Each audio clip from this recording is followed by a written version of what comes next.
He sat at her kitchen table for 40 minutes. He accepted her coffee. He asked about her grandchildren by name after she mentioned them once. He laughed at her joke about the neighbor's cat. And when he left, he had $1,100 from the drawer she thought no one knew about, and the gold bracelet her late husband gave her on their 30th anniversary. She never saw it coming. Not because she was naive. Not because she was careless. But because the man who took everything she had stored in that kitchen had spent years perfecting a system designed from the ground up to exploit exactly who she was. Today we expose that system completely, because the only way to protect the people you love from it is to understand it in the same depth that the people who use it do. The foundation of this entire pattern is a calculation. Every criminal performs a constant mental evaluation of every potential target they encounter. The calculation always involves the same two variables, potential gain versus potential risk. And when a thief performs this calculation with an elderly person as the subject, the results are overwhelmingly favorable on both sides of the equation. On the gain side, the thief is drawing on knowledge that tells him elderly people disproportionately represent high financial value relative to their visible circumstances. People who grew up in eras before digital banking often retain a deep distrust of modern financial institutions and keep significant amounts of cash in their homes, frequently in predictable locations like mattresses, kitchen containers, or clothing drawers. Elderly people have had decades to accumulate jewelry, watches, antiques, and collectibles that hold real market value. They often receive pension payments at fixed, predictable dates, creating recurring windows of opportunity. On the risk side, the calculation is equally favorable. An elderly person has reduced physical capacity to resist or pursue. They are statistically significantly less likely to file a police report, and if they do, they are more likely to face institutional skepticism due to ageist biases within the justice system. The criminal knows all of this. He has factored it in. The selection of an elderly victim is not random. It is rational predation.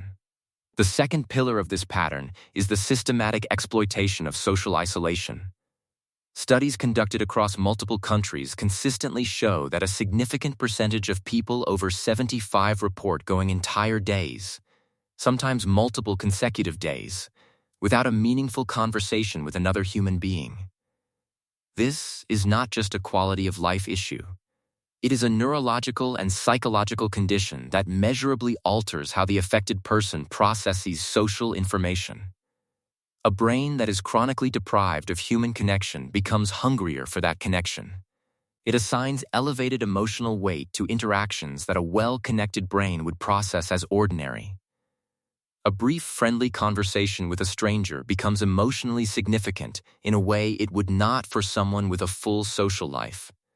Criminals who target the elderly understand this. Experienced predators develop an intuitive feel for the emotional temperature of isolation, and they know exactly how to use warmth, patience, and apparent genuine interest to bypass the rational defenses of someone who has not experienced those things from another person in a very long time. If this analysis is giving you a clearer picture of how these crimes are planned and executed, subscribe to the channel now. Every week we go this deep into criminal psychology and the mechanics of predatory behavior. Hit the like button so this information reaches people who can use it to protect their families. The third factor is the deliberate exploitation of cognitive vulnerabilities specific to the aging brain.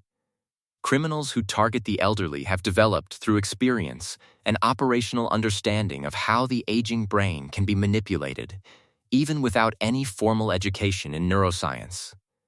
The aging brain undergoes measurable changes in several cognitive domains. Processing speed decreases, meaning the older person takes longer to evaluate the plausibility of a situation. Working memory capacity diminishes, making it harder to hold multiple pieces of information simultaneously and cross-reference them against each other. The ability to rapidly detect inconsistencies in a narrative becomes less sharp.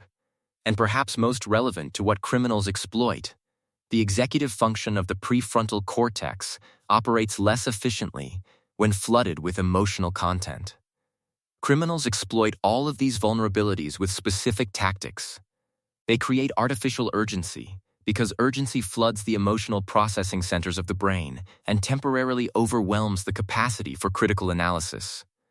They invoke authority, pretending to be police officers, bank employees, or government officials, because a brain with deep socialized compliance reflexes will respond to authority quickly and without extended scrutiny. And they deploy emotional manipulation, telling the elderly person that a grandchild is in jail or in danger, because a brain saturated with fear and love simultaneously cannot perform rational evaluation of the legitimacy of the claim. These are not coincidental tactics. They are designed with a precise, even if intuitive, understanding of how the aging brain works. The fourth factor is what researchers call the trust architecture of older generations, and it represents a form of cultural predation that is particularly disturbing because it weaponizes something that should be a virtue. People who grew up in the mid-20th century were socialized in environments with fundamentally different norms around trust, community, and strangers. In those environments, a person who knocked on your door was generally someone with a legitimate social connection to you or your community. Wariness of strangers was not the default psychological posture that it has become for younger generations immersed in constant warnings about scams, online fraud, and social engineering. The elderly person who answers the door and warmly welcomes the man who presents himself as a utility company inspector is not being foolish. They are being exactly who they were formed to be by the social world they grew up in. Criminals study this cultural pattern and exploit it systematically. They dress appropriately. They speak with confidence and authority. They carry fake but convincing documentation. And they count on the fact that a person whose socialization taught them that strangers generally deserve basic trust will not instinctively question what they are being told. Leave a comment right now. Has someone in your family ever been approached by a suspicious individual? A person with a false pretense, a strange request, an interaction that felt wrong somehow? What happened, and how did you or they handle it? Your story in the comments could be exactly what another reader needs to hear right now. The fifth factor is what criminologists call the under-reporting cycle, and it functions as a self-perpetuating mechanism that makes elderly victims an increasingly attractive target the longer it persists. Research consistently shows that crimes against elderly victims are dramatically and disproportionately underreported compared to crimes against younger demographics. The most powerful reason for this underreporting is shame. When an elderly person has been deceived or robbed, often by someone they genuinely liked and trusted, the dominant emotion is not anger. It is shame. A crushing, paralyzing shame centered on the question of how they could have been so foolish, so easily misled. This shame produces an almost universal impulse to hide what happened, to never speak about it, to absorb the loss in silence. Compounding this shame is a specific terror that is unique to elderly victims. The fear that if they tell their children what happened, those children will decide they can no longer be trusted to live independently and will move them into a care facility.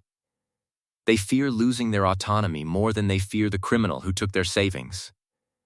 Criminals are aware of this mechanism. They count on it.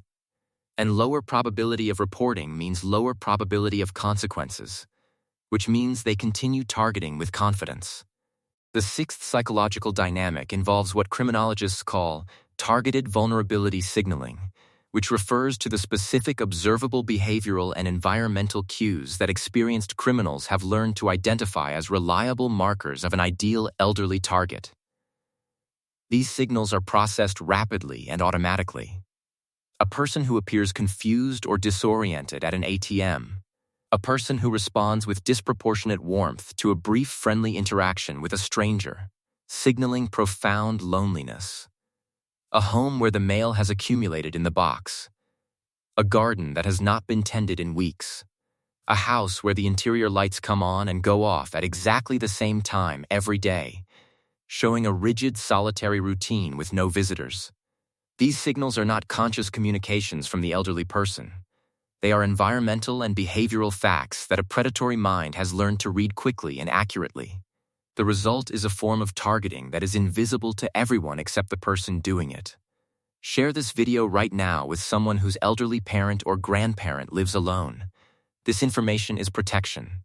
Subscribe and turn on notifications so you never miss our weekly breakdown of criminal psychology. The pattern we have described today, from the risk-reward calculation to the exploitation of isolation, cognitive vulnerability, generational trust, and the underreporting cycle, is not random. It is strategic. And strategy can be disrupted.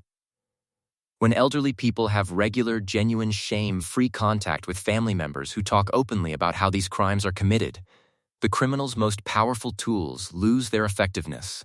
When communities build real connection networks around their elderly residents, the environmental signals that mark someone as an ideal target begin to disappear.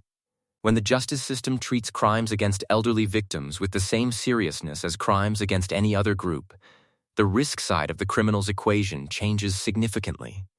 The psychology behind this pattern is cold, calculated, and systematically exploitative, but every element of it depends on conditions that can be changed.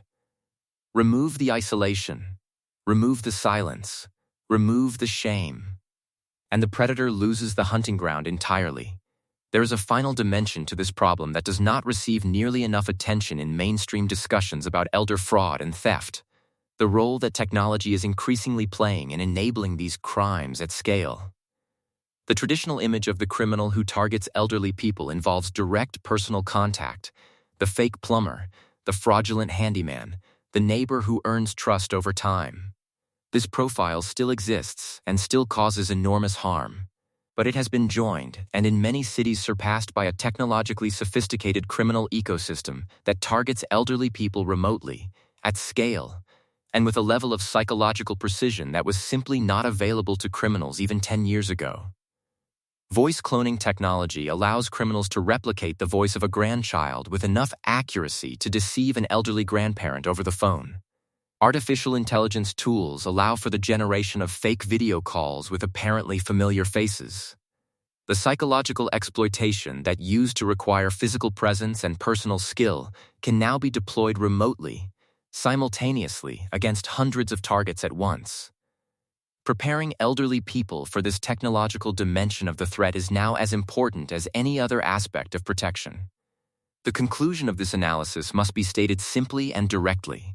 Every mechanism we have identified today, the risk-reward calculation, the exploitation of social isolation, the manipulation of cognitive vulnerabilities, the weaponization of generational trust, the underreporting cycle, and now the technological amplification of all these dynamics. Every single one of them loses much of its power in one specific condition: when elderly people are genuinely, consistently, and non-condescendingly connected. Connected to their families, connected to their neighbors, connected to their communities, connected in ways that mean their absence would be noticed quickly, their distress would be responded to immediately, and their trust would be reinforced rather than exploited. The predators who target the elderly do not choose isolated victims because it is a preference. They choose them because isolation is the condition that makes everything else possible. Remove the isolation, and the entire architecture of this predation collapses. Share this analysis with every family member who has an elderly parent or grandparent living alone. The information you just received is active protection. Subscribe and turn on notifications so you never miss our weekly breakdown of criminal psychology.